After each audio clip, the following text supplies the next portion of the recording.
আসসালামু আলাইকুম এভরিওয়ান। আজকে আমি একটি দোলনা তৈরি করব একদম হাতের কাজের সাহায্যে। খুবই অল্প খরচে আমি এই দোলনাটা তৈরি করছি। একদম আমি নিজের হাতে তৈরি করতেছি। এখানে আমি সুতা নিয়েছি। এই সুতা যেকোনো দোকানেই পেয়ে যাবেন। বাজারের মধ্যে যে মুদির দোকান থাকে সেই দোকানেই পেয়ে যাবেন এই সুতাগুলো। এখানে আমি ১৪০ টাকার সুতা নিয়েছি। এই সুতা দিয়ে আমার একদম সম্পূর্ণভাবে দোলনাটা তৈরি হয়েছে। তো আমি এখানে এই গোল রাউন্ডটা করার জন্য নিয়েছি। ড্রামের মধ্যে একটি লক থাকে, সেই লকটাকে আমি কাজে লাগিয়েছি দোলনা বানানোর জন্য। তো ভাবলাম এই লকটা পেয়ে গেলাম, তো আমি ভাবলাম যে এই লকটা দিয়ে কি কাজ করা যায়, কি আইডিয়া করা যায়। তখন আমি ভেবে দেখলাম যে এই লকটা কাজে লাগিয়ে একটি দোলনা তৈরি করলে খুব সুন্দর হবে এবং আমার মেয়ের জন্য খুব ভালো হবে। তো এভাবে আইডিয়াটা কাজে লাগিয়ে আমি দোলনাটা তৈরি করছি।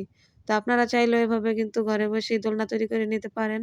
তো দেখুন, প্রথমে আমি দোলনার যেই রাউন্ডটা আছে সেটাকে আমি পেঁচিয়ে পেঁচিয়ে রশি দিয়ে তারপর আমি ভরাট করে নিয়েছি। তারপরে এখানে আমি কিভাবে সেটা বেঁধে নিচ্ছি খেয়াল করবেন।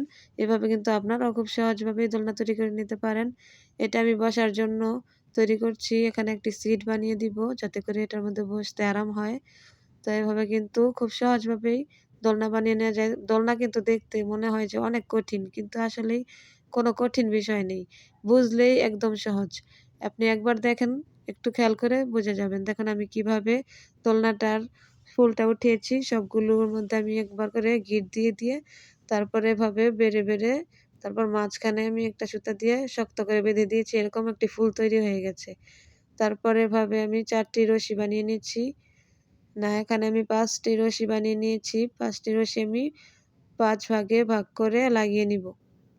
তো রশিগুলোকেও আমি চুলের মধ্যে আমরা যেভাবে বেণী করি ঠিক সেম এরকম ৩ টি রশি দিয়ে আমি বেণী বেণী করে নিয়েছি। তারপর এরকম সুন্দরভাবে হয়ে গেছে। তো এটা দেখতে খুবই ইউনিক লাগছে, একদম কেনা দোলনার মতোই লাগছে। এভাবে আমি বেণী করে দিয়েছি যাতে করে দেখতে সুন্দর লাগে। তারপরে এভাবে বেঁধে নিয়েছি। তো আমি এখানে আমার রুমের ফ্যানের মধ্যে বেঁধে তারপরে ঝুলিয়ে আমি সমান করে বেঁধে নিচ্ছি যাতে করে আঁকাবাঁকা না হয়। তাই আমি কি করলাম, একটু মাথা খাটিয়ে আমি কি করলাম, একটা ফ্যানের মধ্যে বেঁধে দিলাম। তারপর সমানভাবে ঝুলে আছে। এখন আমি সমানভাবে রশিটা বেঁধে নিচ্ছি। তো এখন আমি রশিটা ৪ টা রশির মধ্যেই বেঁধে নিব। তো এখন আমি এখানে ৪ টা রশি দিয়েছি। পরবর্তীতে দেখছিলাম যে ৪ টা রশি দিলে ঠিক হয় না। তারপরে আমি আবার আরেকটি রশি দিয়ে দিয়েছিলাম। তারপরে এখানে আমি বেঁধে দিয়েছি। তারপরে এখানে আমি এরকমভাবে যেরকমভাবে আমি ফুলগুলো তৈরি করেছি ঠিক এরকমভাবে আমি গিঁট দিয়ে দিয়ে এখানেও আমি জাল তৈরি করে নিচ্ছি। তো সিটের মতো ফুল এইরকম করে আমি জালটা তৈরি করে নিয়েছি। দেখুন মাশাআল্লাহ দোলনাটি কত সুন্দর হয়েছে। তো আমার দোলনাটি কিন্তু একদম রেডি হয়ে গেছে। এখন শুধু একটা কাজই বাকি আছে, এখানে একটি সিট বানাতে হবে। তো এখানে আমি সিট বানানোর জন্য নিয়ে নিলাম একটি কাপড়। কাপড়টাকে ২ ভাঁজ করে আমি দোলনার সিটের মাপ অনুযায়ী গোল রাউন্ড শেপ করে কেটে নিয়েছি। তারপর আমি চারপাশ দিয়ে সেলাই করে নিচ্ছি। তো আমার সেলাই করা হয়ে গেছে। এখন আমি কাপড়টা উল্টে নিচ্ছি। তারপরে এখানে আমি বালিশের মতো করে ভিতরে ফোম ঢুকিয়ে নিব।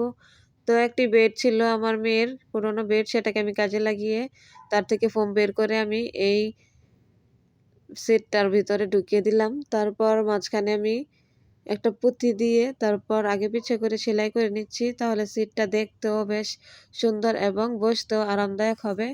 তারপরে এখন আমার সিটটা বানানো হয়ে গেছে। এই পর্যায়ে আমি সিটটাকে এই তো আমি দোলনার মধ্যে দিয়ে দিলাম। দেখুন এখন কিন্তু পুরোপুরি একদম কেনা দোলনার মতোই লাগছে। তো আমার মেয়ে কিন্তু দোলনার মধ্যে বসে অনেক খুশি মাশাআল্লাহ। তো এভাবে আপনারাও চাইলে আপনাদের সন্তানকেও নিজের হাতে দোলনা তৈরি করে দিতে পারেন। এরকম ঘরে থাকা অনেক কিছুই আমরা কিন্তু ফেলে দেই। সেটাকে কাজে লাগিয়ে আমরা কিন্তু অনেক দরকারি কিছু বানিয়ে নিতে পারি। তো ভিডিওটি ভালো লাগলে অবশ্যই আমার লাইক, চ্যানেলটি কমেন্ট, শেয়ার সাবস্ক্রাইব করবেন। করলে চ্যানেলটি আপনি আরো সাবস্ক্রাইব দেখতে করে পাশে পারবেন থাকবেন। এরকম আরো অনেক নানান ধরনের ভিডিও, যেটা দেখে আপনিও অনেক কিছু ফেলে দেওয়ার কাছ থেকে বেঁচে যাবেন। শুধু চাইবেন যে যাতে করে কোনো কিছু না ফেলে কি করে কাজে লাগানো যায় সেই আইডিয়া করতে। তো আমার চ্যানেলটি সাবস্ক্রাইব করে সবসময় পাশে থাকবেন। আবার দেখা হবে নতুন কোনো ভিডিওতে। এ পর্যন্ত সবাই ভালো থাকবেন, সুস্থ থাকবেন। আল্লাহ হাফেজ।